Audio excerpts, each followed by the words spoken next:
नमस्कार, superfast news में आपका स्वागत है। मैं हूं आपके साथ समीक्षा दादिज। आज इस सुपरफास्ट में बात होगी दिल्ली के साक्षी मर्डर केस की।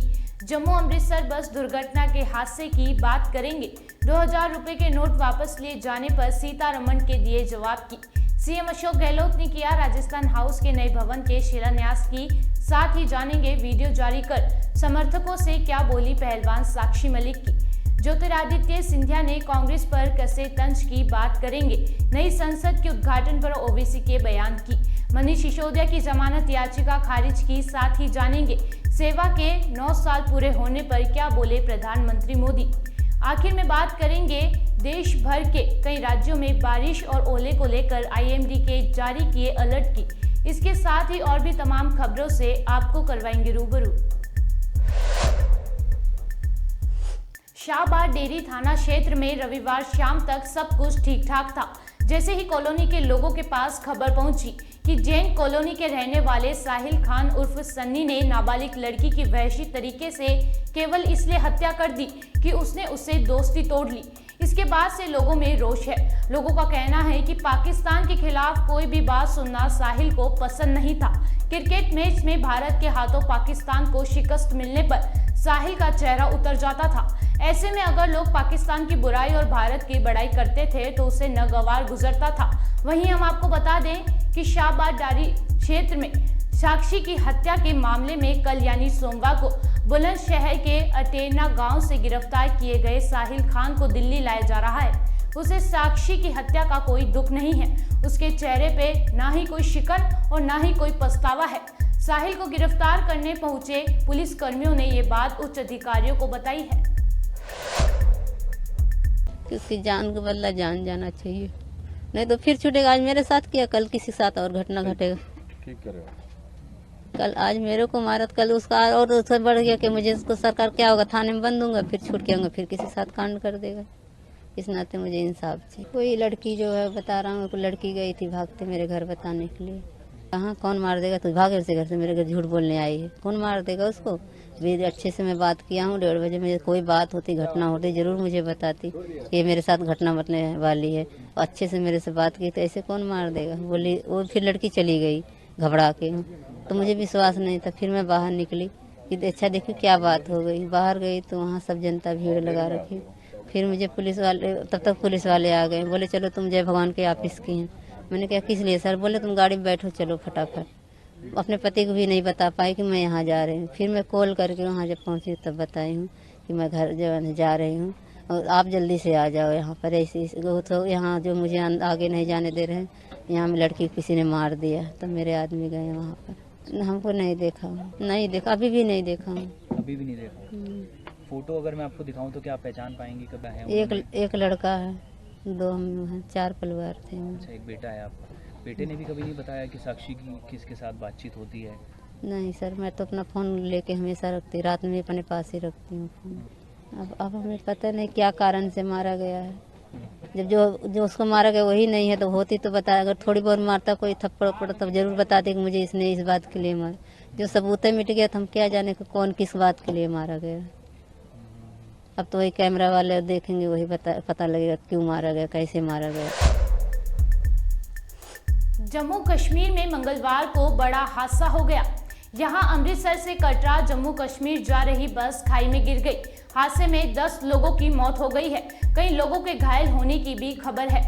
घायलों को अस्पताल में भर्ती कराया गया है। बताया जा रहा है कि बस अमृतसर से कटरा जा रही थी। जैसे ही बस नेशनल हाईवे 44 पर झज्जर कोटली पहुंची, बस अनियंत्रित होकर खाई में गिर गई। बताया जा रहा है कि बस में करीब 75 लोग सवार थे। इनमें से 10 की मौत हो गई है, जबकि अन्य घायलों को जम्मू इलाज के लिए भेज दिया गया है। इसके साथ ही हम आपको बता दें कि सीआरपीएफ अधिकारी अशोक चौधरी ने बताया कि जैसे ही हमें सुबह दुर्घटना की जानकारी मिली, तुरंत हमारी टीम ने यहां पहुंचकर रेस्क्यू ऑपरेशन शुरू किया। शवों को निकाला गया, घायलों को अस्पताल पहुंचाया है। पुलिस की टीम भी हमारे साथ रेस्क्यू ऑपरेशन में लगी है। रेस्क्यू ऑपरेशन जारी है। बताया जा रहा है कि बस में बिहार के लोग थे जो कटरा जा रहे थे। कुछ नहीं पता चल रहा था, हम सब तो सोए हुए थे। थोड़ा सुबह के टाइम था, सोए हुए थे, पता नहीं चला कि डायरेक्ट ये सब हुआ है। नहीं पता नहीं, उछल गया ना, गाड़ी से उछल गया ना, तब पता चला, धक्का लग गया मेरी। हमारी आरओपी ड्यूटी होती है यहाँ से टोल से लेकर के सलोरा ब्रिज माइल स्टोन 36 तक। तो जो ही सुबह पता चला कि यहाँ एक्सीडेंट हो गया है, टोल वाले यहाँ होते तो हमारे से कांटेक्ट में रहते फोन से, तो तुरंत हमारी गाड़ी क्यूआरटी भी पहुंची और हमारी पूरी टीम यहाँ आकर के तुरंत इनको रेस्क्यू किया गया। करीब 10 तो डेड बॉडी निकाल दी गई और सबसे पहले घायलों को ले जाकर के एम्बुलेंस से हॉस्पिटल पहुंचाया गया। तो पूरा जो सीआरपीएफ है सब सीआरपीएफ भी थी, सिविल पुलिस की भी थी, सब भी थे, एचएसओ यहाँ झज्जर कोटरी वाले, इनकी पूरी टीम और हमारे साथ में थे सभी। फिर फटाफट से एम्बुलेंस हाँ, भी पूरा एम्बुलेंस यहाँ टोल से एम्बुलेंस बुलाया, एम्बुलेंस के साथ इसको तुरंत घायलों को हॉस्पिटल भेजा गया और डेड बॉडी को भी अभी हॉस्पिटल पहुंचा दिया। इंजर्ड भी हाँ, इंजर्ड को भी तुरंत सभी को निकाल दिया गया। अभी कुछ बचे हुए हो सकते हैं नीचे, तो इसको क्रेन बुला रहे हैं, बस को पलटी करेंगे नीचे शायद हो सकता। केंद्रीय वित्त मंत्री निर्मला सीतारमण ने सोमवार 29 मई को 2000 रुपए के नोटों को वापस लेने पर कांग्रेस नेता और पूर्व वित्त मंत्री पी चिदम्बरम के बयान की आलोचना की। सीतारमण ने कहा कि इस तरह के मामलों में पूर्व वित्त मंत्री को हम पर दोष लगाना अच्छा नहीं लगता। केंद्रीय मंत्री निर्मला सीतारमण नरेंद्र मोदी सरकार के 9 साल पूरे होने पर मुंबई में एक प्रेस कॉन्फ्रेंस में मीडिया से बात कर रही थी। इससे पहले पी चिदम्बरम ने सोमवार को कहा था कि 2000 रुपए का नोट जारी करने और इसके बाद इसे वापस लेने से भारतीय मुद्रा की अखंडता और स्थिरता पर संदेह पैदा हुआ है। आइए सुनते हैं उन्होंने क्या कुछ कहा। Strictly, he knows very well that these are decisions being taken by the RBI on the 2000 note. So I should presume that these are questions asked of the RBI. They will be able to answer. So, first thing first, currency is a sovereign business, and decision on the currency is taken by the central bank. And when it is a question of which is continuing to be legal tender, the government's permission is sought. So these are processes and due diligences which both RBI and the government will follow duly to cast aspersions on matters of this nature, currency, decision of a central bank, and to throw comparisons with other countries doesn't augur well for a finance minister who's seen it being in the ministry, and to very quickly judge something as being not good, it is foolish, it is wise. A government which lasted for 10 years, in which for a large part he was the finance minister. There are several questions which we have raised in the parliament. We have not had a substantial answer coming from them. So I would think it is better for all of us to understand the situation and provide observations which behold people holding such office, which are, how can I put it, which are commensurate with the office that he held, and not be frivolous about commenting and judging things. In your तो 9 साल के जो भी सरकार के द्वारा कार्यक्रम उपलब्धियां वगैरह उसके ऊपर बात कर रहे हैं, मगर क्योंकि आपने इस प्रश्न पूछा, 9 साल उसमें 3 साल एकदम कोविड के वजह से, सेकेंड वेव के वजह से और रशिया यूक्रेन वॉर के वजह से अनसर्टनिटीज बहुत बढ़ा। और स्ट्रिक्टली टू बी फेयर, 9 साल में ये 3 साल गिनना भी नहीं है। उतना चैलेंजेस सिर्फ भारत के लिए नहीं, पूरे दुनिया में हुआ। इसीलिए जो भी जितने भी हम इधर आपको दिखा रहे हैं, ये मानना चाहिए कि 6 साल में ही हुआ, 9 साल में नहीं, क्योंकि 3 साल तो इतने सारे लॉकडाउन और सेकेंड वेव के वजह से काम करने का टाइम और इकोसिस्टम ही नहीं था। सो मेरा अनुभव ये है कि अगर लीडरशिप में पॉलिटिकल विल है और कमिटमेंट है कि लास्ट पॉइंट तक स्कीम्स चलना चाहिए, और जो वायदा हमने मैनिफेस्टो के द्वारा दिए 2014 में और 19 में, उसका पूरे करने का, पूरे करने का जिम्मेदारी सरकार के ऊपर है, उसको रेस्पेक्ट करते हुए एक लीडरशिप प्रधानमंत्री मोदी जी के द्वारा उस टीम में काम करने का अनुभव, मुझे लगता है कि एक काम करने का शैली, पद्धति और तरीका नेशन को डेडिकेट करने वाले हैं। इसीलिए वही मेरा मन में रहता है कभी भी। अनक्लेम्ड एसेट्स के विषय बहुत ही केयरफुली हैंडल करना पड़ेगा, इसलिए कि अगर कोई बैंक डिपॉजिट, फिक्स डिपॉजिट या शेयर खरीद कर रखे, उसमें नॉमिनी का नाम नहीं है, तो वो नॉमिनी कौन हो सकता है, उनके लीगल इनहेरिटर्स कौन है, इनको ढूंढ करके उनका आइडेंटिटी एस्टैब्लिश करके फिर विदाउट एनी फर्दर लिटिगेशन उसको पास करने का काम समय लगता है। इसीलिए उसको स्पीड अप करना, it's not me sitting and say okay give it to him because he is son of so and so. There can be several legal aspects which have to be completely satisfied, and then only the clearance of that money can happen. So it will take time. Let us not be under an illusion that ना if सरकार सोचती है तो कल ही clear कर सकते, कल clear नहीं कर सकते। इसीलिए मैं आपके द्वारा ये रिक्वेस्ट करती हूँ, कोई भी हो, फिक्स डिपॉजिट हो, करंट अकाउंट हो या शेयर रख रही हो, या आपके प्रॉपर्टी कोई लॉकर में हो, आपका नॉमिनी का नाम स्पष्ट डॉक्यूमेंट में लिखना चाहिए, नहीं तो वो ऐसे ही रह जाता है। उसको क्लियर करने के लिए सालों तक चलता है, क्योंकि these are very important legal issues which will be brought इन।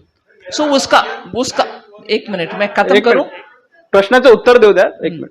मैं उसका I am talking with all the concerned regulators and asking them to have special drive and campaign done so that these monies can reach the people who lawfully should get it.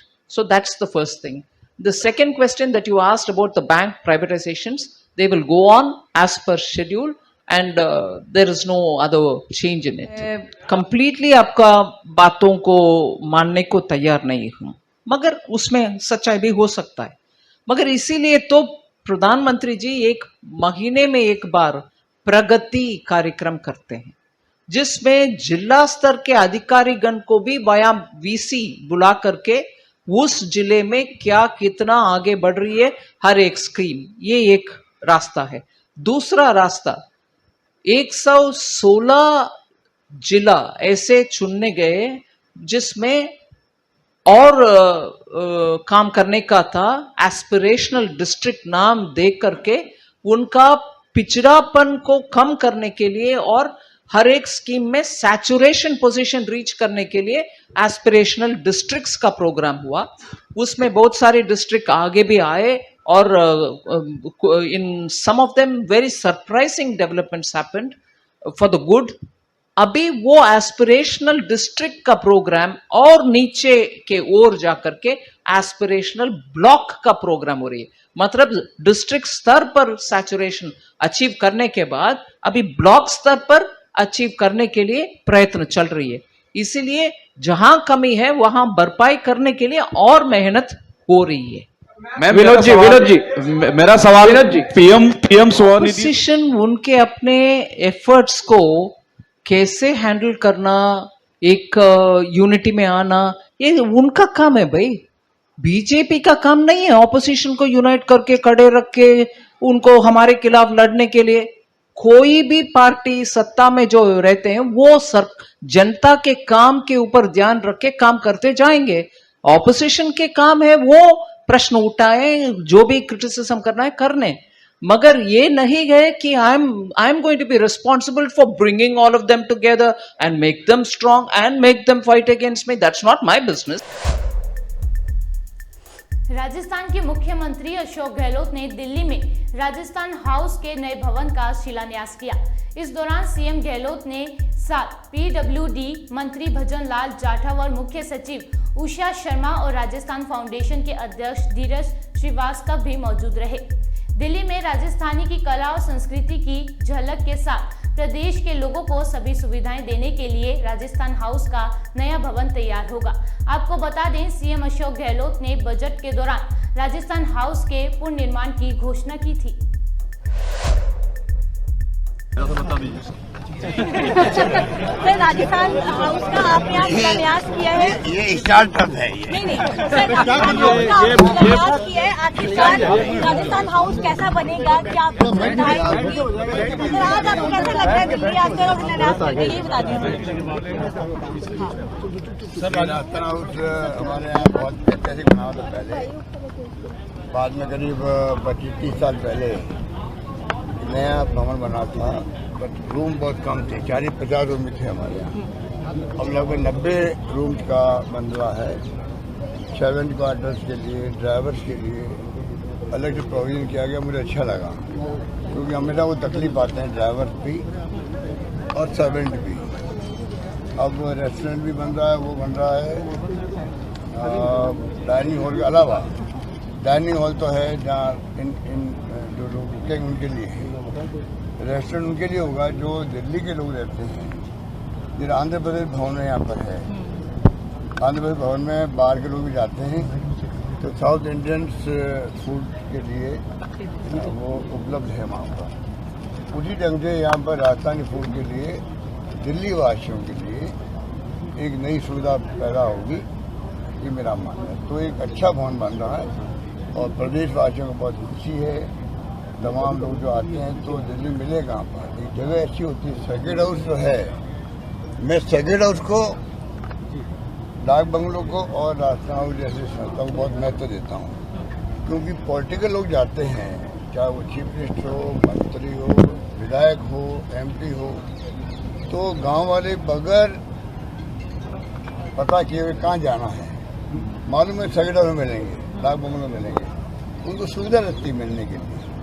Delhi में कहाँ जाए, इतना बड़ी दिल्ली है, राजस्थान में मिलेंगे भाई, मंत्री जी वहाँ मिलेंगे। तो ये संस्थाएं जो है इसको मजबूत करना चाहिए। ये तो सब अच्छी व्यवस्था होनी चाहिए, खाने पीने की भी, रहने की भी। होटल में रहते नहीं हम लोग, होटल में तो मजबूरी में रहते हैं, जब कभी रूम खत्म हो जाते हैं और बड़ा अधिवेशन होता है मान लो, तो फिर ये लोग व्यवस्था करते हैं होटल के अंदर। वरना हमारे पॉलिटिकल लोगों के लिए तो ये सेक्रेट हाउस, डाक बंगलो, नंबर 2-3 की प्रोटोकॉल भी है, भारत सरकार के भी या राज्य सरकारों के भी। संभवतया मंत्रियों को, मुख्यमंत्री को गवर्नमेंट गेस्ट हाउसेज में रुकना चाहिए।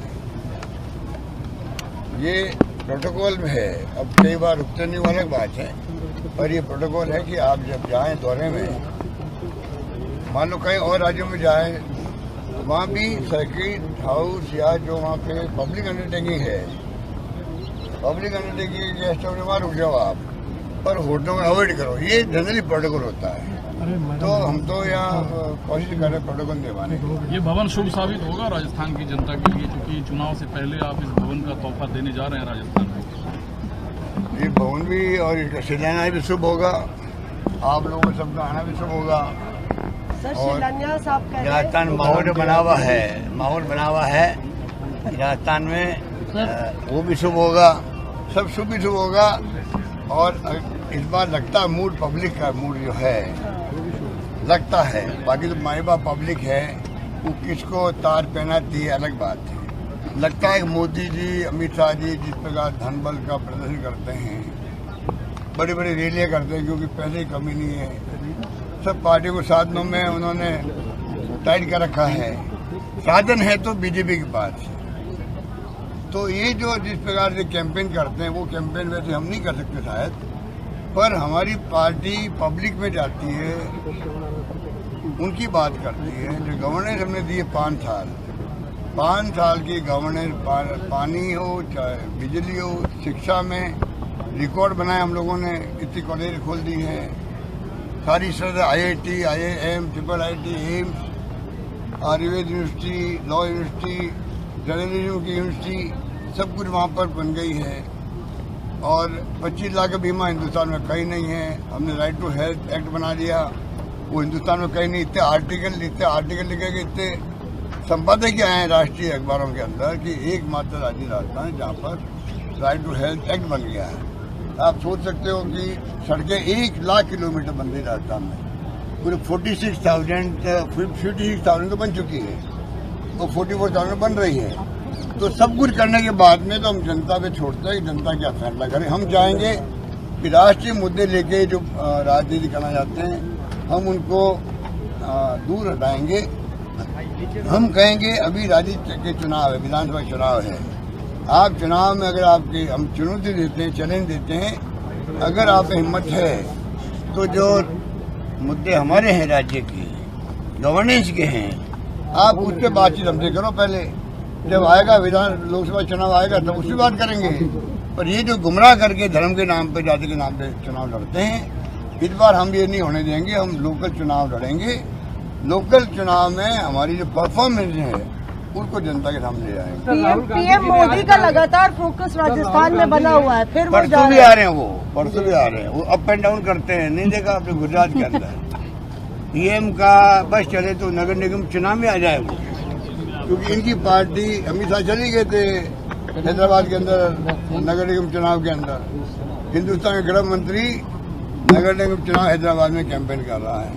आप सोच सकते हो कि ये इनकी अप्रोच है। हमारी अप्रोच तो ये है लोकतंत्र मजबूत बने, संविधान के अनुसार देश चले।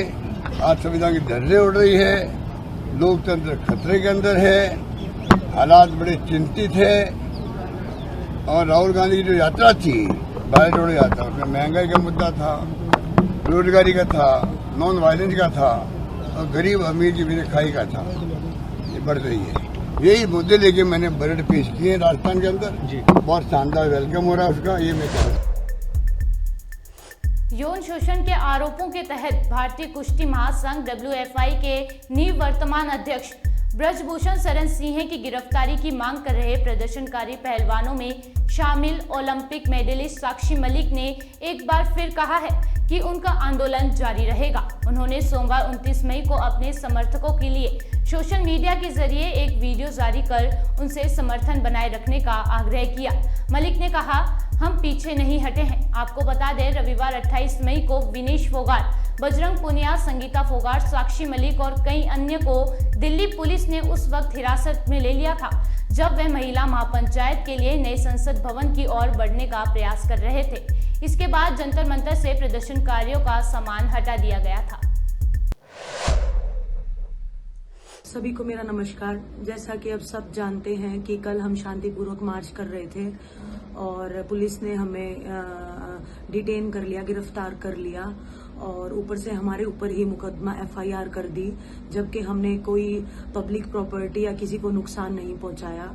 एक महिला के ऊपर 20 फोर्स थी, तो आप खुद समझ सकते हैं कि उनने हमारे साथ कितना ज्यादती की है और आप वीडियोस में भी देख सकते हैं। इस वीडियो का बनाने का माध्यम सिर्फ यही है कि जो हमारे समर्थक हैं, जो अभी भी कहीं कहीं रुके हुए हैं, गुरुद्वारे में हमारा वेट कर रहे हैं, तो उनको हम ये बताना चाहते हैं कि आज का पूरा दिन हम आगे आंदोलन कैसे चलेगा उसकी रूपरेखा बनाने में लगे हुए थे।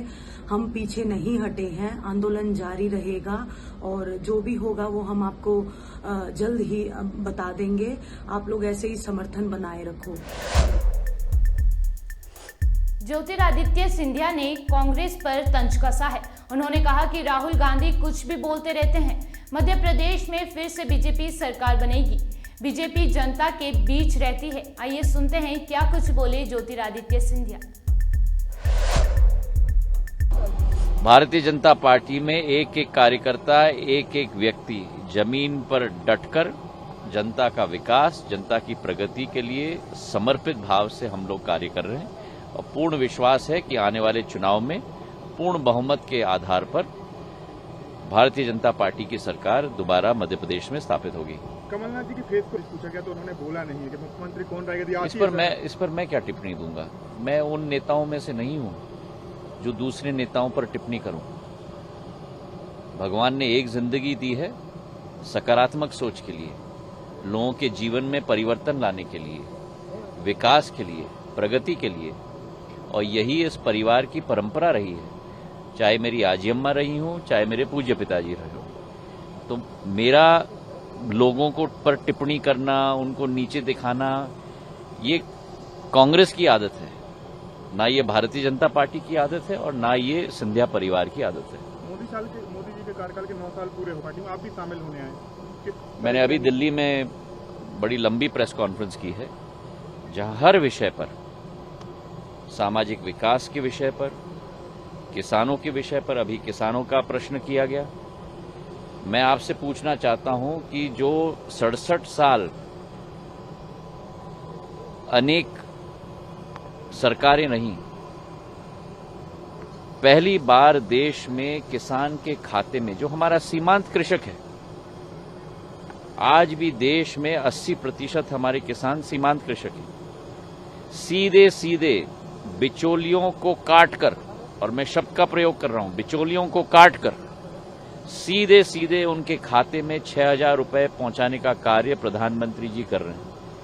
और उसी की भागीदारी प्रदेश में मुख्यमंत्री शिवराज सिंह जी 4,000 रुपए डालकर 10,000 रुपए एक एक किसान के खाते में डाल रहे हैं।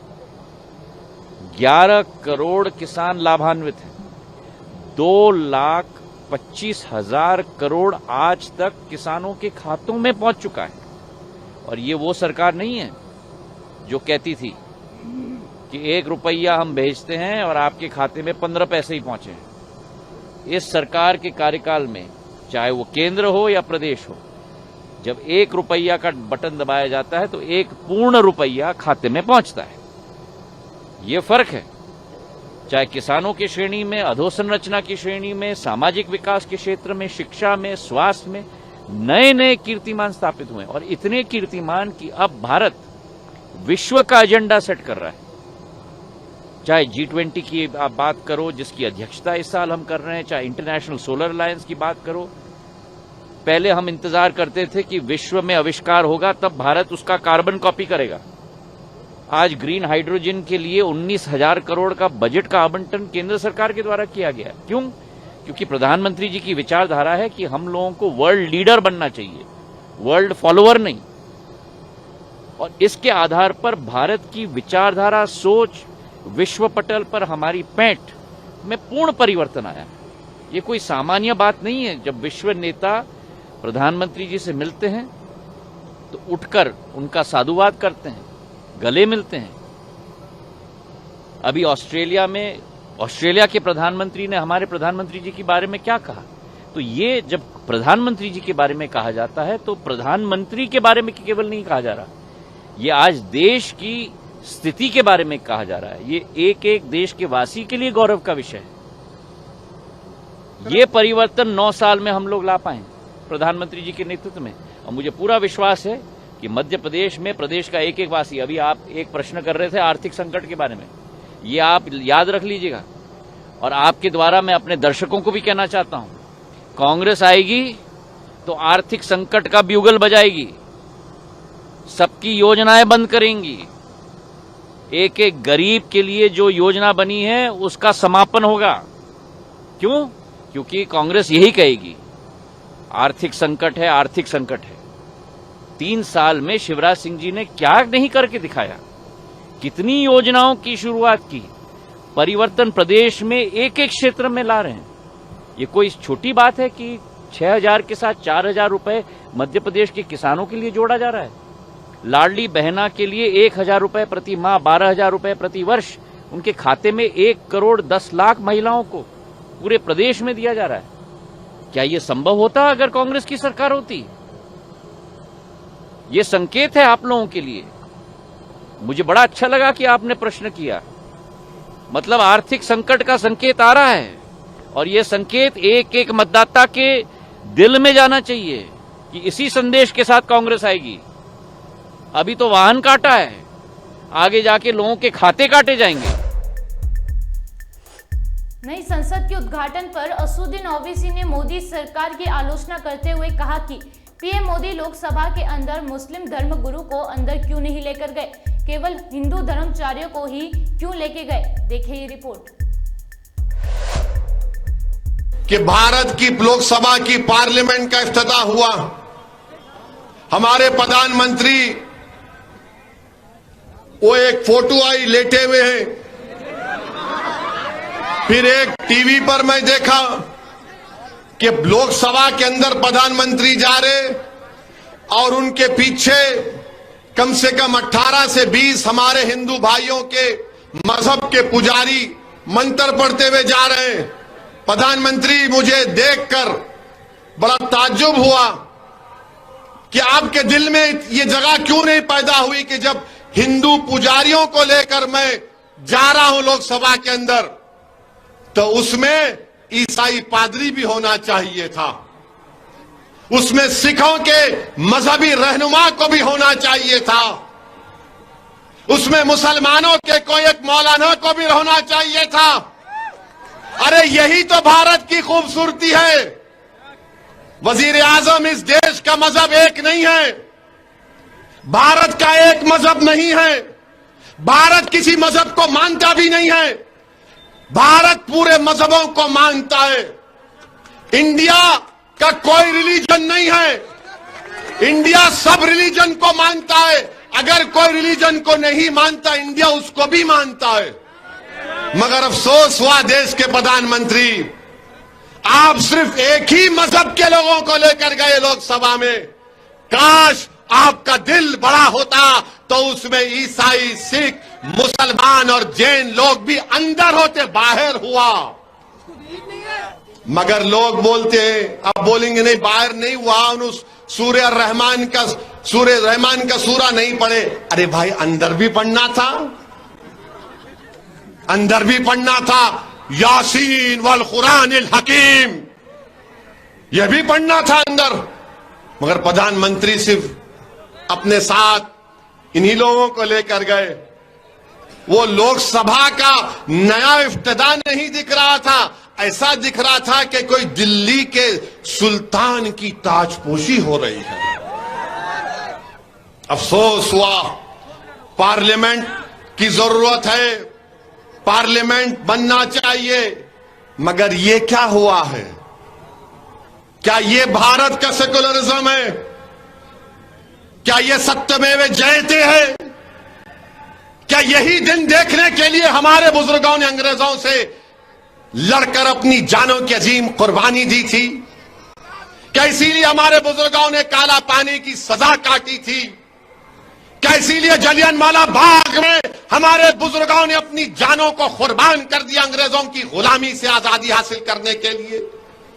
क्या इसीलिए बहादुर शाह जफर के सामने उनके बेटों की कटे हुए सर को लाकर पेश किया गया था? क्या इसीलिए टीपू सुल्तान ने अपनी जान की कुर्बानी दे दी अंग्रेजों से गुलामी को आजाद कराने के लिए? बताइए आप, मेरे अजीज दोस्तों और बुजुर्गों, ये देश के वजीर आजम को नहीं करना चाहिए था। मिस्टर मोदी, आप हिंदुओं के भी प्राइम मिनिस्टर हैं, मुसलमानों के भी हैं, ईसाइयों के भी हैं, सिखों के लिए भी हैं, आदिवासियों के लिए आप सब 130 करोड़ जनता के वजीर आजम हैं। आप एक मजहब के नहीं हैं। तो लोग अब कल से बोलेंगे वैसी तेरा मजहब कौन सा है? अरे दीवाने, मैं प्राइम मिनिस्टर ऑफ इंडिया की बात कर रहा हूं, मैं प्रधानमंत्री की बात कर रहा हूं, मैं वजीर आजम हिंद की बात कर रहा हूं। मेरी बात तुम कब जब करोगे? जब कोई मैं ओहदे पर आऊंगा। मगर इंशाअल्लाह ताला जब तक अल्लाह मुझे जिंदा रखेगा, जब तक आपकी दुआएं, आपका साथ रहेगा, असदुद्दीन ओवैसी जहां ठहरा है वहीं ठहरेगा। मेरी अगर ये फकीरी है तो मुझे अपनी फकीरी पर नाज है। अल्लाह ने मेरी फकीरी में शाही दी है। जो मुकाम अल्लाह ने मंजलिस के लोगों को दिया है, वो किसी बड़े बड़े जमात के कायदीन को अल्लाह ने नहीं दिया है।